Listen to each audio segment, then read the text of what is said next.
The Husband Stitch, and Huesera the Bone Woman, subverting the haunting female narrative in horror, folktales, and Mexican culture.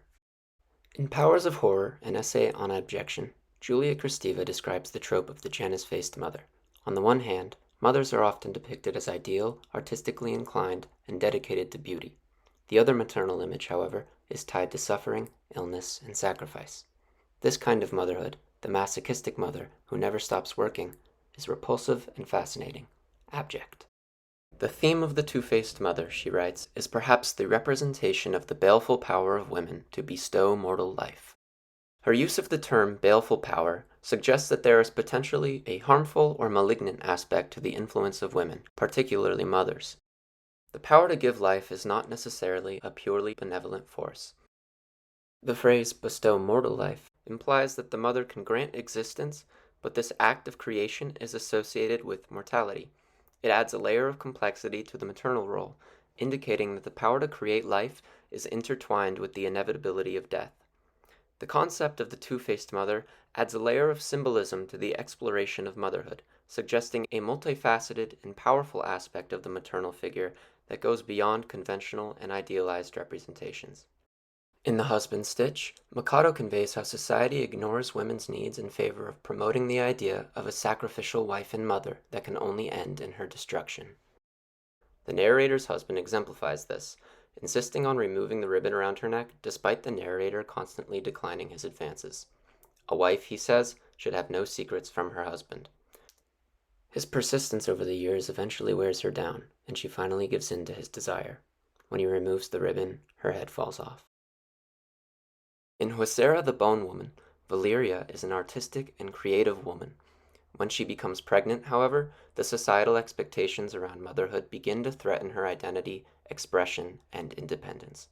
This is depicted throughout the film, such as when her workshop is turned into a nursery, or when the crib she built by hand is destroyed and replaced by the one her husband bought. Perhaps the most prominent representation of this is Valeria's artwork depicting a woman crucified on a uterus. When Valeria moves her old things out of her workshop, she finds it and pauses for a moment. When she sees it for the second time in Octavia's room, her eyes linger on it again.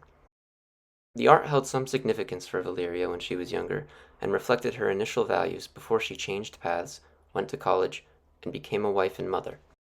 As both Huesera and The Husband Stitch are Mexican works, it is essential to frame them and the concept of the two-faced mother in the context of Mexican history and culture.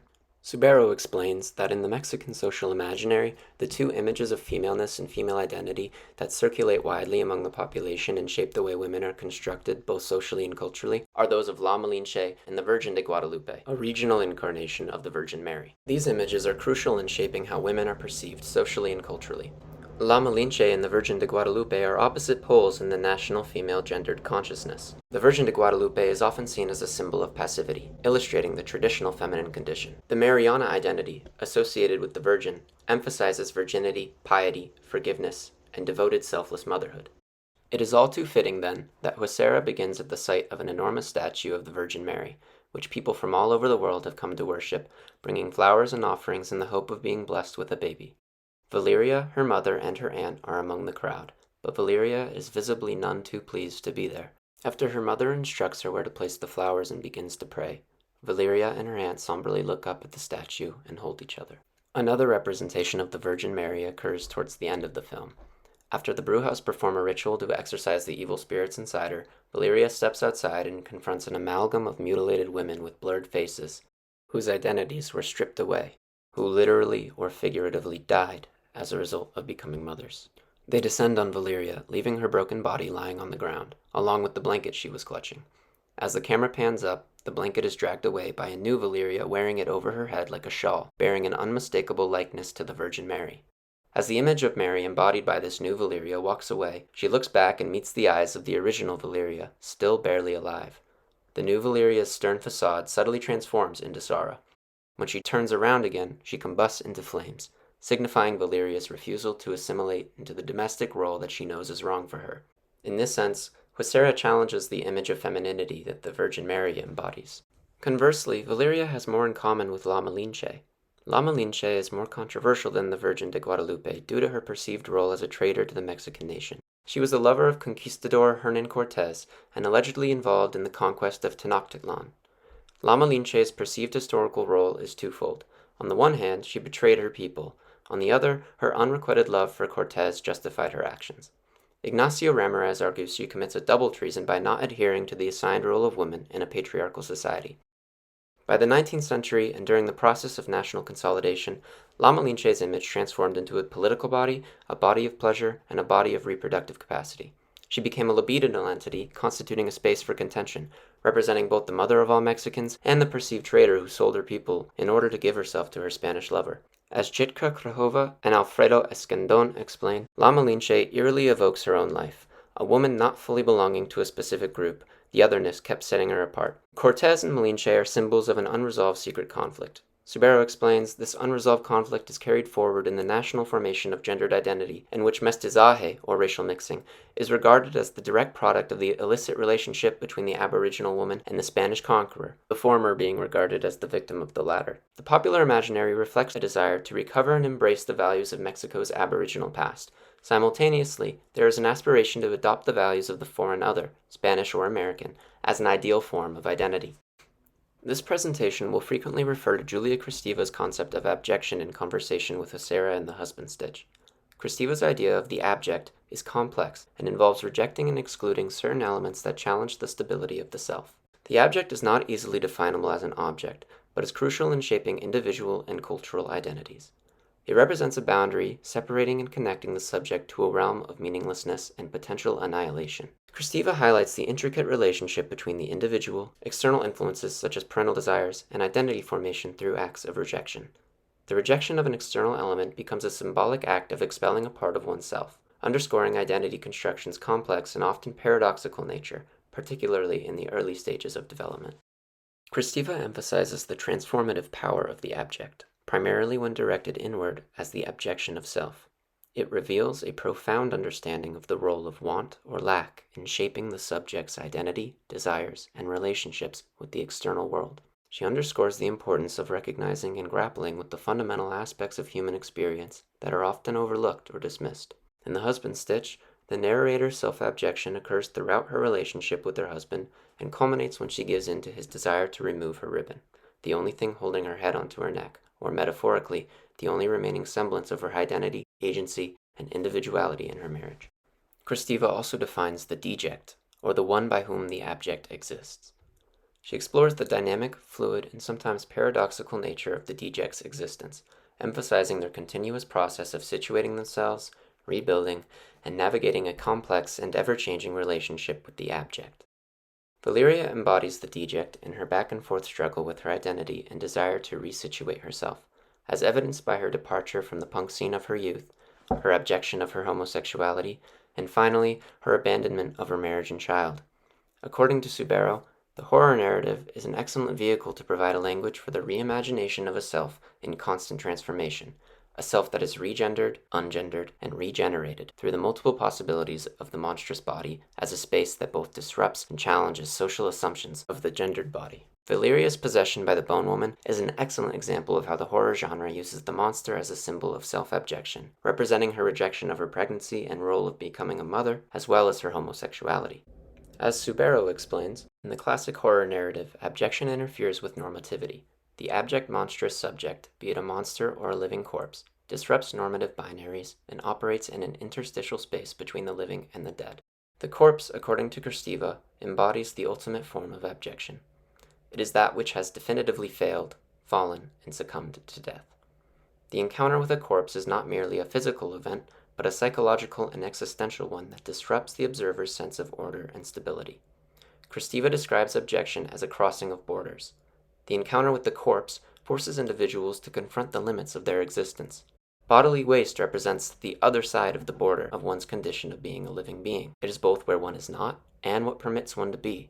But the corpse, the epitome of bodily waste, is the point at which nothing remains and the body falls beyond the limit. The body no longer expels, but is expelled. Thus, the corpse is a border that has encroached upon everything. Pregnancy and childbirth are perhaps of even greater significance to abjection than the corpse. As Hughes describes, childbirth, a liminal state in which the child is poised between organic association and independent existence, is likewise an abject state for both parties, and the secretions of parturition, amniotic fluid, blood, placental expulsion, are likewise fearfully abject. In her discussion of the two-faced mother trope, Kristeva discusses Louise Ferdinand Celine's doctoral dissertation on Ignaz Semmelweis, which delves into the symbolic significance of the feminine and the powers of life and death. Semmelweis' ideas about the contamination of women during childbirth by contact with corpses became symbolic, reflecting a fusion of opposites, life and death, feminine and masculine. Kristeva describes Celine's dissertation as a journey to the dark portals of life, where themes of infection, childbirth, and death are intertwined. Both Huesera and, albeit to a lesser degree, the husband stitch, exemplify the abject space between life and death and other normative binaries recurrent in the horror genre. In Huesera, a pregnant Valeria becomes increasingly afflicted by the bone woman as she nears childbirth. The closer she comes to creating life, the closer she seems to come to death. Her habit of cracking her bones becomes an obsession. She develops a sunken, rigid appearance, and in multiple scenes, her body is mutilated. The nature of Valeria's appearance evokes Sarah Kaufman's incisive critique of Freud. As Wallace explains, in her reading of Freud's femininity and his comment that the physical rigidity of the 30-year-old woman often frightens us, Sarah Kaufman argues that Freud immobilizes woman, imprisons her in her nature as in a yoke of iron, and that the lecture ends on a death sentence for woman. Frozen with horror, she continues, the psychoanalyst shrinks back in the face of this zombie he has just manufactured, as if he found himself face to face with death itself. She concludes, psychoanalysis can never touch a woman except to make a dead body of her. Kaufman's reading offers us Freud as a gothic villain, a kind of Frankenstein in reverse, whose theories transform the living woman into a zombie. The husband stitch similarly witnesses the narrator in this liminal abject state. Even after her head falls off at the end of the story, she does not die, as it concludes with the sentence, I am as lonely as I have ever been. Her body is not only permuted by pregnancy, but also by her husband and doctor when she receives the extra stitch without her consent, solely for her husband's sexual pleasure. They do not seem to hear her when she begs them please, as if she is already dead. As Subaru remarks, classic horror narratives are built on the marked difference between normativity and abjection.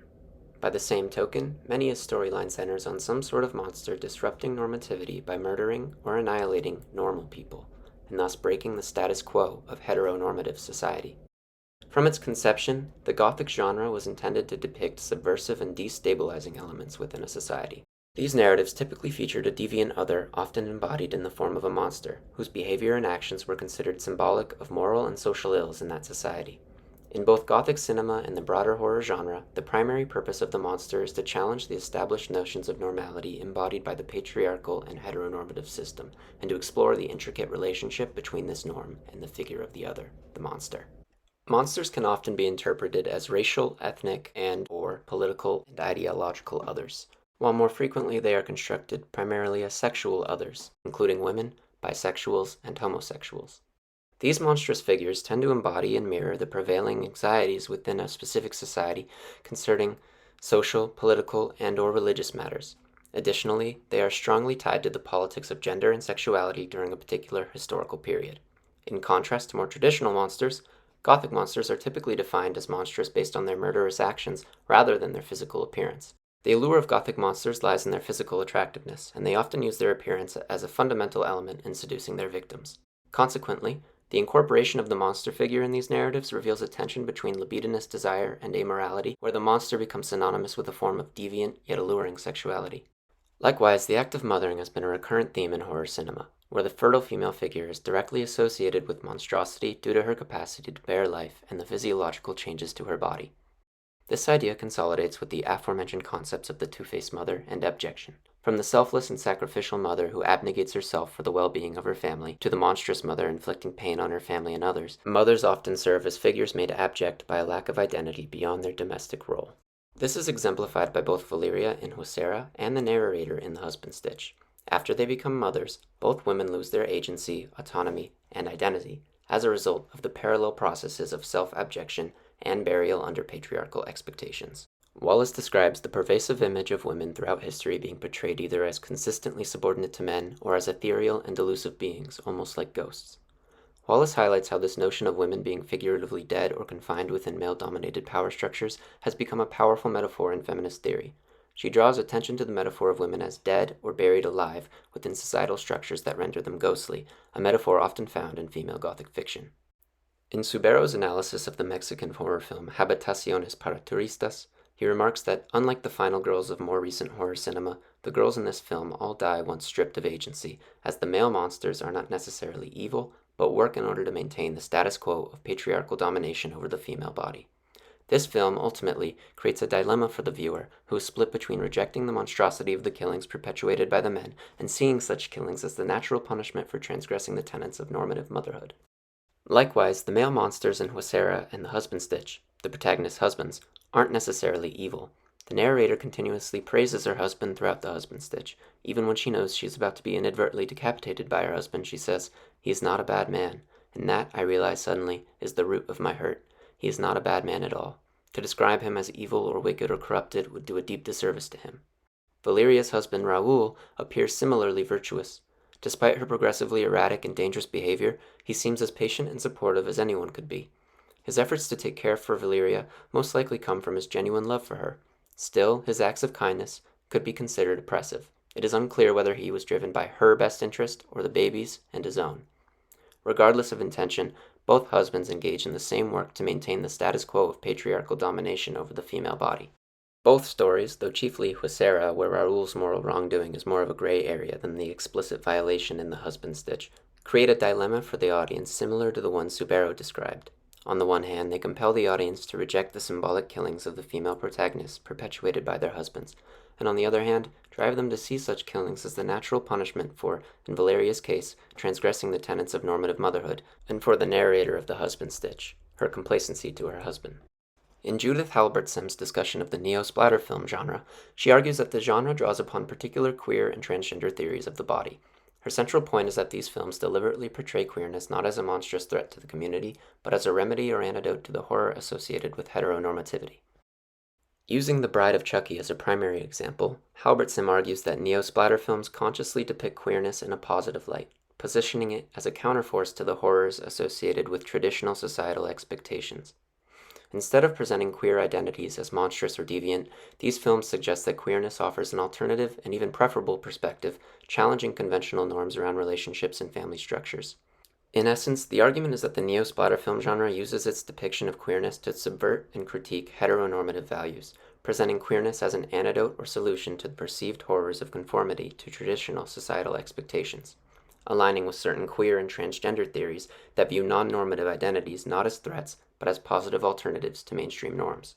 In the introduction to Inside Out, Lesbian Theories, Gay Theories, Diana Fuss comments that a striking feature of many of the essays collected in the volume is a fascination with the specter of abjection, a certain preoccupation with the figure of the homosexual as specter and phantom, as spirit and revenant, as abject and undead.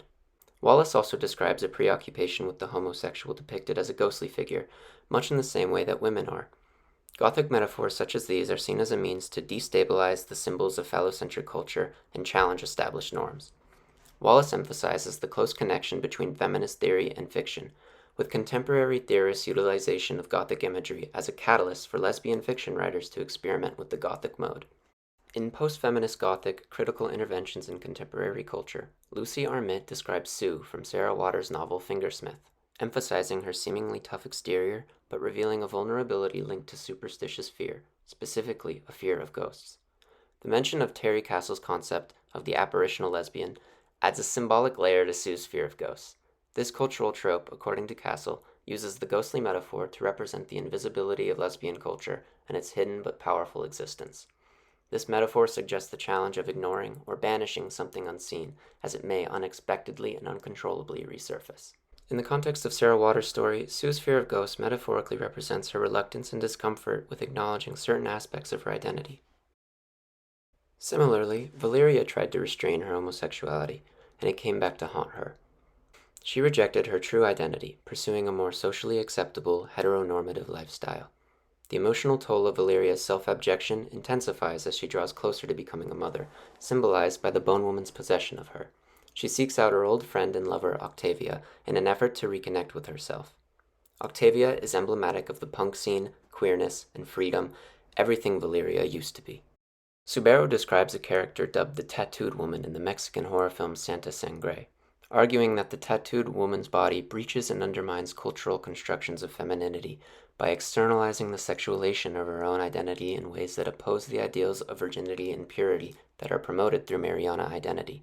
Via her tattoos, the film essentially commodifies her body and identity as she breaks the symbolic challenge by an overt and direct form of domination. Furthermore, her tattooed body is inscribed in phallic dominance because she becomes objectified by the mere act of being inked. The penetration and permanence of the ink in her body carry an allegorical and material immediacy that is unachievable in other forms of identity manifestation. Arguably, her tattoos posit her as a degraded, criminal, and marginal subject when compared to the normative femininity embodied through Concha's body. Concha, the protagonist of Santa Sangre, represents the same traditional Mariana identity that Valeria adopts in Huesera, despite it being untrue to her nature. Conversely, the tattooed woman represents the same subversion of this identity embodied by Octavia, also covered in tattoos, who symbolizes and provides the sexual liberation from which Valeria has grown estranged. Like Huesera, the husband stitch probes queerness as a potential lifeline for the narrator's decreasing sense of agency and identity in her marriage when she becomes infatuated with a woman posing naked in her art class. She does not want to tell her husband, but he can sense her untapped desire. One night he asks her, and she confesses her interest in the woman. He is so glad of this development, she says, that he begins to mutter a long and exhaustive fantasy as he removes his pants and enters me, and I cannot even hear all of it, though I imagine that within its parameters she and I are together, or perhaps both of us are with him. The narrator's relationship with the woman, which might have restored her sense of agency, became not her own, but her husband's. She feels she has betrayed the woman, inadvertently offering her to her husband's desires, and never returns to the art class. In Woman as a Force in History, Mary R. Beard identifies what she terms the haunting idea that pervades discussions about women in history. This idea revolves around the previously mentioned pervasive image of women throughout history being portrayed either as consistently subordinate to men or as ethereal and elusive beings. Beard uses the phrase, the haunting idea, in two significant ways. Firstly, she suggests that this notion persistently reappears in writings about women, almost haunting them. Secondly, she delves into the depiction of women as ghostly, emphasizing their disembodiment and disempowerment resulting from being constantly subjected to male dominance. This idea is crucial in understanding how certain historical and literary narratives have perpetuated a disempowering image of women, and Beard's work aims to challenge and dismantle this portrayal. Perhaps the most famous portrayal of the female specter is the Mexican folktale La Llorona. Subero explains, in the Mexican context, the archetypal villainess has been traditionally associated with La Malinche, who in turn, and in the context of Gothic narratives, has morphed into the figure of La Llorona. To recall the earlier discussion of the two-faced mother and the two contrasting images of femininity that permeate Mexican culture, La Malinche is perceived both as a traitor for her relationship with Hernan Cortez, as well as a symbol of unrequited love and the fertile female body. As previously mentioned, Valeria bears much more in common with La Malinche than the Virgin Mary.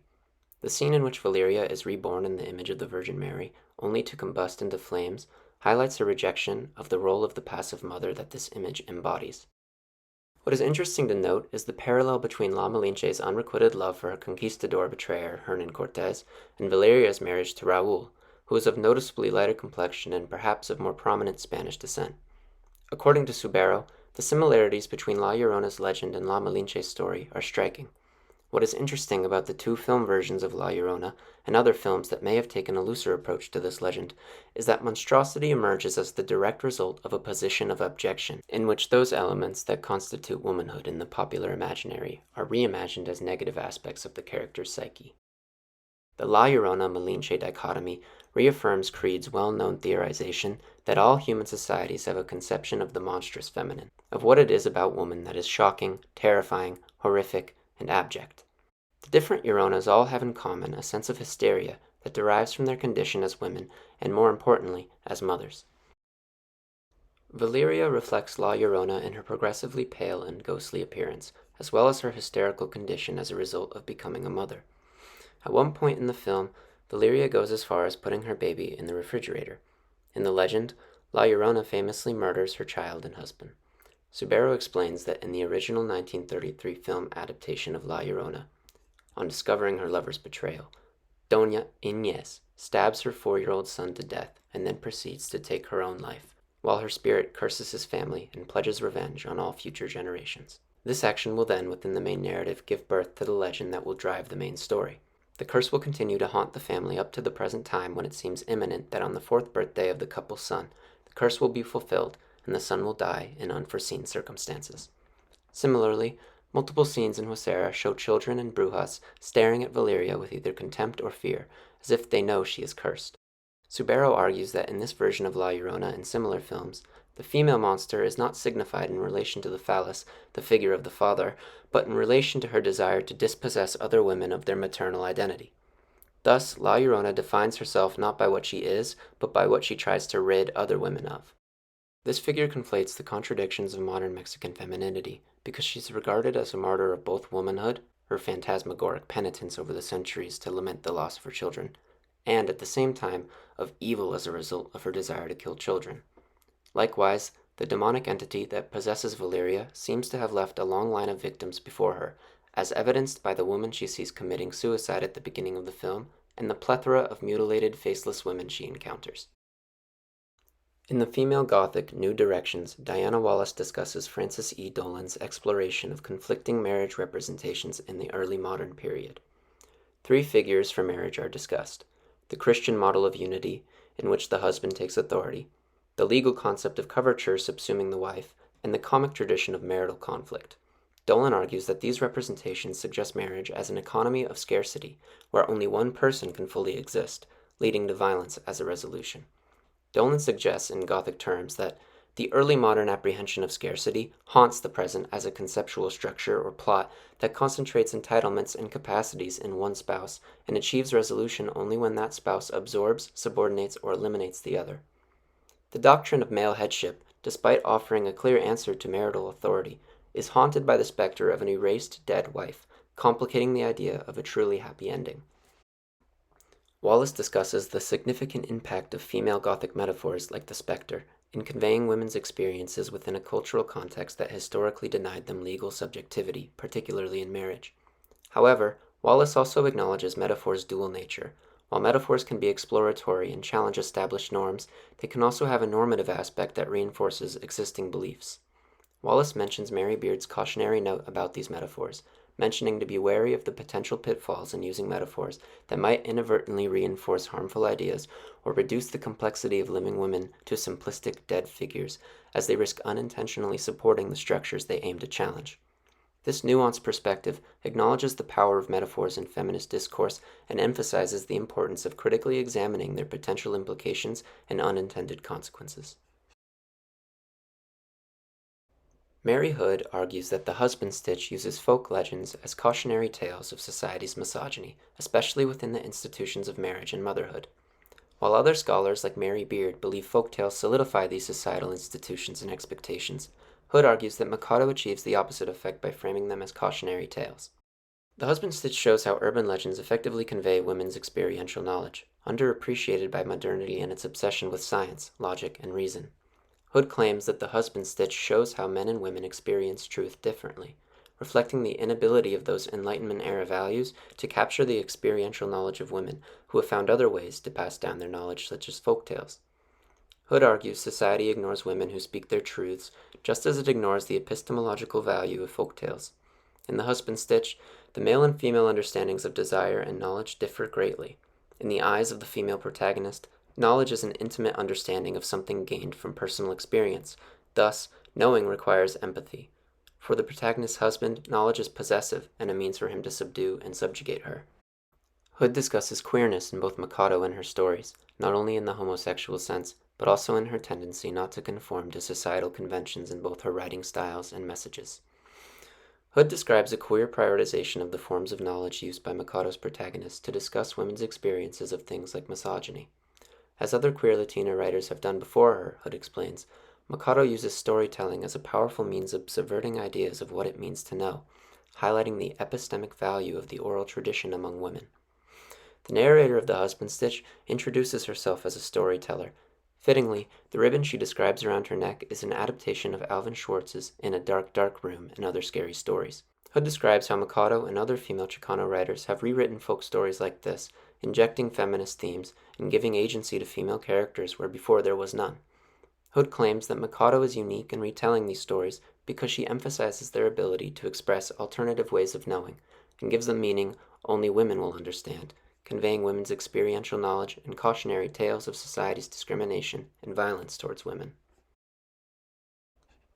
As previously mentioned, Wallace discusses the significant impact of female Gothic metaphors in conveying women's experiences within a cultural context that historically denied them legal subjectivity, particularly in marriage. These widely used and powerful metaphors serve as a compelling way to challenge established norms and offer alternative truths that might be difficult to articulate through conventional means. The metaphors evoke strong emotions and provide a unique perspective, allowing women to express the challenges and constraints imposed by societal structures, similar to Hood's description of the power of folktales. However, given the dual nature of metaphors, they risk unintentionally reinforcing the structures they aim to challenge. Mary Beard argues that the portrayal of women as haunting, ghostly figures, reflecting their constant subjection to male dominance, only perpetuates this disempowering image of women. Just as the husband stitch utilizes folktales to communicate the experiential knowledge of women, but rewrites them with feminist themes, Huesera employs the recurrent metaphor in Gothic narratives of the haunting female figure to express women's disempowerment, but rewrites that narrative by refusing to offer a heteronormative resolution or to have Valyria haunt the world as a spirit. Instead, she regains her agency and takes back the life she wants, even though it means abandoning her husband and child. The two stories are deeply connected then, not only because of their shared themes of self-abjection and subjugation under the patriarchal structures of marriage and motherhood, but also because they engage in the same innovative process of subverting traditional genre staples in order to convey these themes without perpetuating the very ideas they aim to challenge.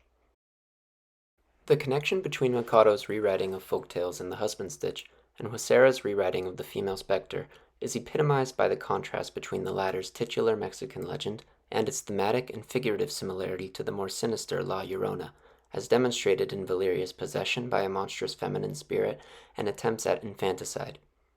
Her rejection of the Virgin de Guadalupe moves her closer to the contrasting Mexican image of femininity embodied by La Malinche, who has become synonymous with La Llorona. On the other hand, La Huesera, or La Loba, is a Mexican folktale about a woman who collects animal bones, specifically from wolves, until she has a complete skeleton. She sings life into those bones, and the wolf runs free toward the open horizon, sometimes transforming into the shape of a woman. The wolf represents a life force that doesn't want to be tamed, and La Huesera seeks to restore what is lost. La Huesera is the one who knows within each of us. She is our instinct, creative impulse, and ability to die to our old selves and be reborn. Fittingly, wolves live in matriarchal societies. The folktale significance in the film's context could not be clearer than in the ending, when Valyria leaves her marriage and baby behind to regain her sense of identity. Huesera's contrasting allusion to La Llorona, an emblem of the female spectre who is stripped of her agency, and the titular folk legend who embodies the opposite, allow the film to express the experience of women while also subverting standard Gothic narratives, bestowing unprecedented agency to its female protagonist and navigating around the pitfalls of its metaphor that risk perpetuating a disempowered image of women as much as challenging it. Thank you for listening.